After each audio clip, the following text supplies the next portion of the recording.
Vous êtes à la recherche d'une petite caméra qui marcherait simplement en Wi-Fi pour votre intérieur et cela pour moins de 30 €, j'ai peut-être la caméra pour vous. La voici, c'est la caméra Crater de chez Anke. Elle a un look assez sympa et cela pour moins de 30 €. Voyons un petit peu ce qu'elle a dans le ventre. C'est parti!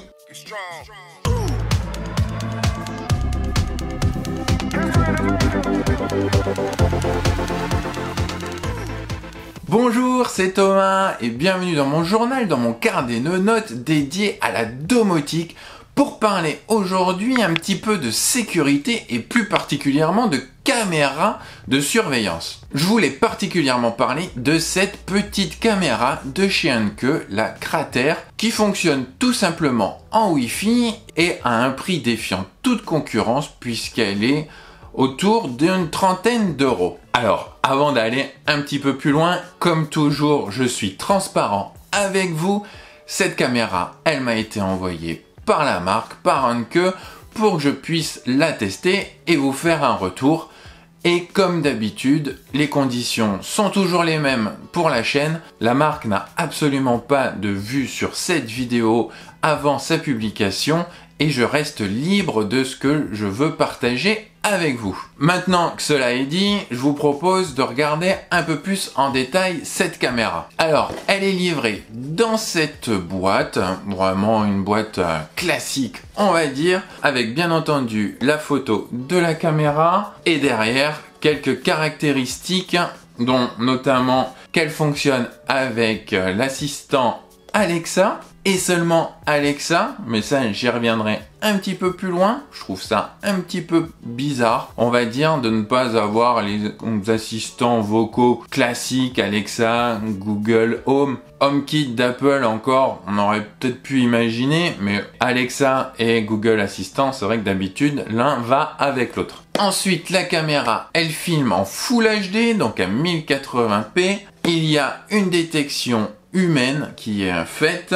Elle a un angle de couverture ultra large à 355 degrés, elle est donnée. Et là, j'attire votre attention, c'est bien un angle de couverture et pas un angle de vision. C'est-à-dire que cette caméra, elle pivote, elle est motorisée, qui permet en fait de suivre un sujet par exemple, et là on atteint bien les 355 degrés. Mais vous n'avez pas un champ de vision de base de 355 degrés bien entendu. Alors ensuite, il y a l'audio bidirectionnel, ça c'est sympa, ça va permettre de pouvoir échanger entre son smartphone et la personne que vous allez pouvoir détecter. Vous allez pouvoir entendre, vous allez pouvoir lui parler.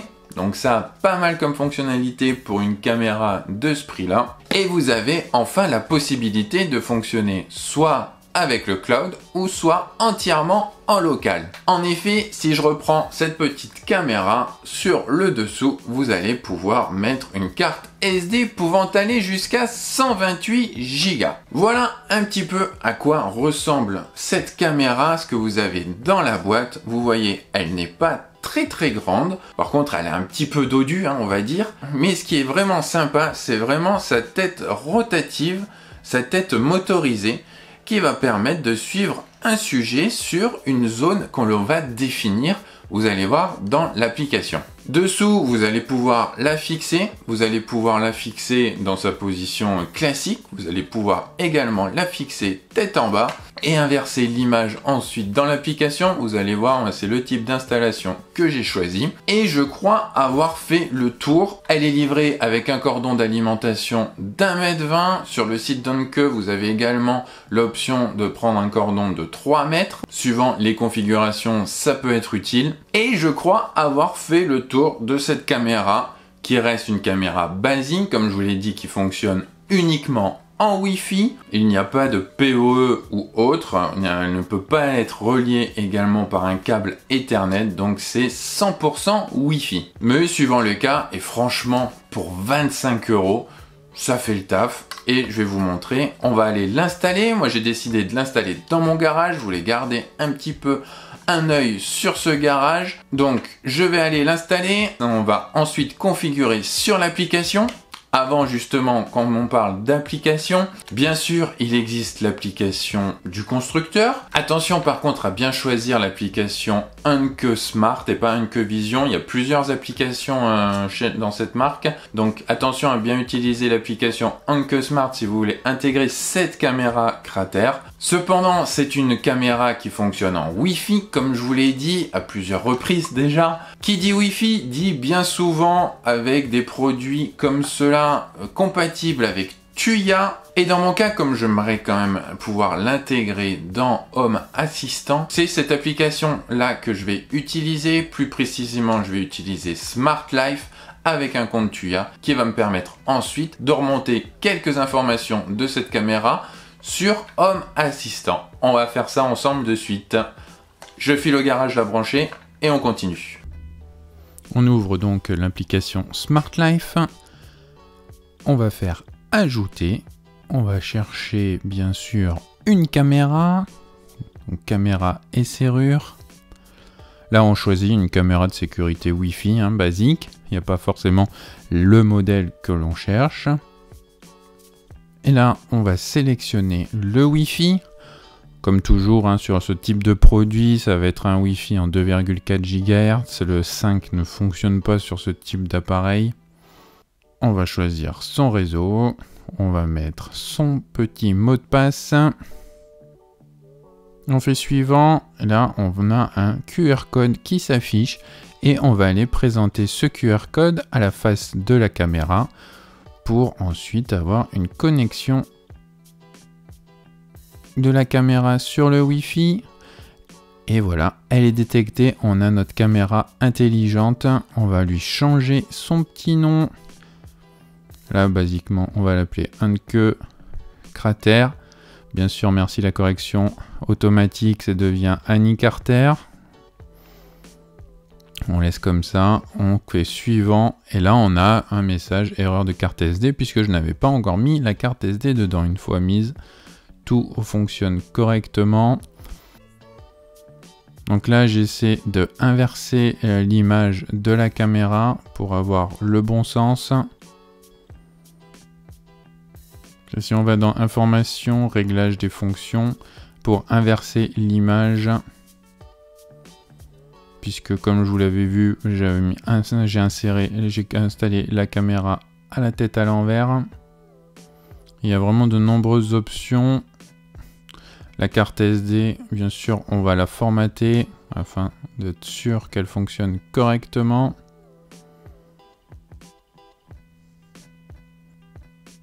Chose intéressante, là on voit qu'on peut avoir une compatibilité avec Google Home. On va voir ça un petit peu plus loin. Là j'essaye d'inverser la caméra pour avoir le bon sens, puisque comme je vous l'ai dit, j'ai installé la caméra la tête en bas. Et ensuite, si on agrandit, eh bien, on va pouvoir jouer de l'application, on va pouvoir déplacer la caméra, la tête de la caméra, pour se faire son petit cadrage.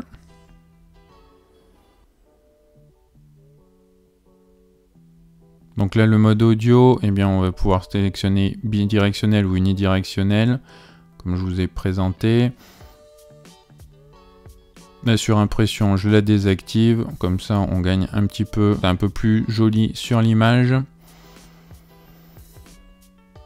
Là on a vraiment des paramètres d'alerte également, de détection de mouvement. On va pouvoir sélectionner la sensibilité, on va pouvoir sélectionner une zone également.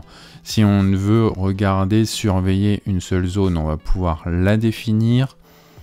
On va pouvoir faire un filtre sur le corps humain et du suivi de mouvement également, que l'on va pouvoir activer ou non via l'application. Voilà, on voit où on peut bouger la caméra et on peut vraiment avoir une vision à 360 degrés. Et on va pouvoir lui dire quelle zone surveiller. C'est vraiment la zone où la caméra va revenir toujours de base. Et ensuite, elle va nous suivre si un mouvement est détecté. Donc il y a vraiment pas mal d'autres options, comme la couleur. On va pouvoir activer également le mode privé. On va pouvoir désactiver la caméra si besoin. On a le mode nuit, là c'est vraiment le mode nuit que vous voyez, il n'y a pas de lumière, je trouve la caméra, l'image vraiment très sympa. Donc voilà le cadrage que je voulais pour surveiller vraiment le garage, la porte d'entrée du garage et ainsi pouvoir détecter tout mouvement suspect. On va donc dans Google Home, dans son application. Là, on clique en haut à gauche sur le plus. Là, on clique en haut sur le plus pour rajouter un appareil, configurer un appareil qui fonctionne avec Google. Et là, on voit que Smart Life, soit vous l'avez ajouté, ou soit il est déjà présent. Mais si un nouveau produit peut être ajouté, on confirme. Smart Life est associé. Et on découvre bien notre caméra. On la sélectionne, on fait suivant, on la rajoute à maison. On peut la placer dans une pièce, en l'occurrence le garage. Suivant. Et on voit que notre caméra est désormais compatible avec Google Assistant. Alors pas sur l'application, on va pas le voir sur l'application, mais on va pouvoir directement l'appeler sur notre assistant personnel. Ok, affiche caméra garage. D'accord, je lance le streaming depuis caméra Annie Carter. Voilà, ma caméra est maintenant fonctionnelle. Je l'ai paramétrée dans l'application Smart Life et on va voir comment l'intégrer dans Home Assistant. Et pour cela, on va utiliser l'intégration Tuya qu'on voit quand même pas mal aujourd'hui sur de nombreuses installations. Pour ma part, j'avoue, je n'avais jamais utilisé cette intégration-là. Je ne vais pas particulièrement vous montrer comment ajouter cette intégration. J'ai suivi la procédure décrite sur le site de Home Assistant.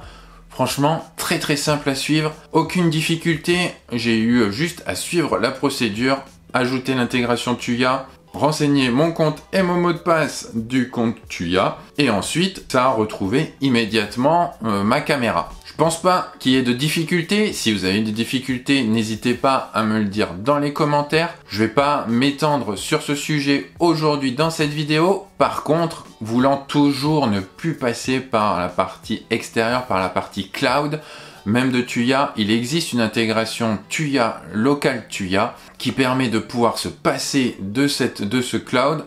Et je vous dédierai une vidéo sur ce sujet prochainement, une fois que j'aurai un petit peu approfondi ce sujet. Voyons voir quand même qu'est-ce qui remonte dans Home Assistant. On passe sur l'ordinateur.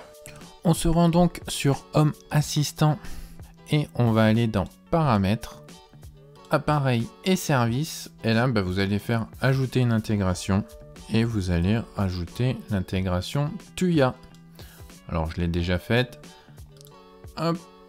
Et là, on a ce qui remonte de Tuya. Donc, quand j'ai commencé, j'avais que la caméra. Et là, vous avez toutes les informations qui remontent de la caméra. Donc, une bonne partie des informations qui se trouvent sur Smart Life sont remontées à travers votre compte Tuya.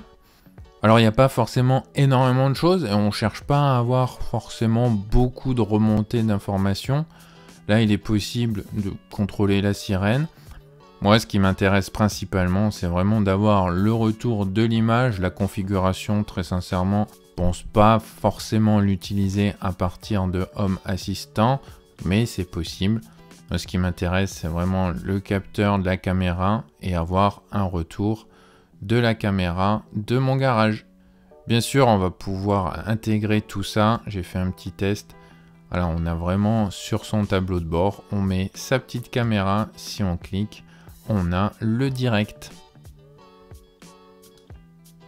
Franchement, pour moins de 30 €, cette caméra, elle fait largement le taf. Alors certes, elle fonctionne qu'en Wi-Fi, on va peut-être pas l'utiliser comme une caméra principale, une caméra de surveillance sur laquelle on va vraiment compter, mais pour surveiller quelques endroits, par exemple moi, le garage, je trouve que c'est largement suffisant. Je demande pas grand chose, juste d'être alerté en cas de détection d'une présence. Je trouve que le suivi de la personne, une fois détecté, est pas mal. Bien sûr, on entend la rotation du moteur, mais c'est vraiment pas gênant en soi. Je trouve que ce suivi, il se fait vraiment bien. J'ai eu très peu de loupés, alors que dans mon garage, même si j'ai passé un peu de temps à le ranger, il y a encore pas mal d'objets, de choses qui traînent. La caméra s'en sort vraiment très bien dans la détection de mouvement, la détection d'une personne qui va rentrer dans son champ de vision. C'est vraiment le suivi ensuite qui m'a bluffé. C'était pour ça que je voulais tester cette vidéo. J'étais vraiment curieux de voir ce fonctionnement. Et je dois vraiment avouer que je suis agréablement surpris.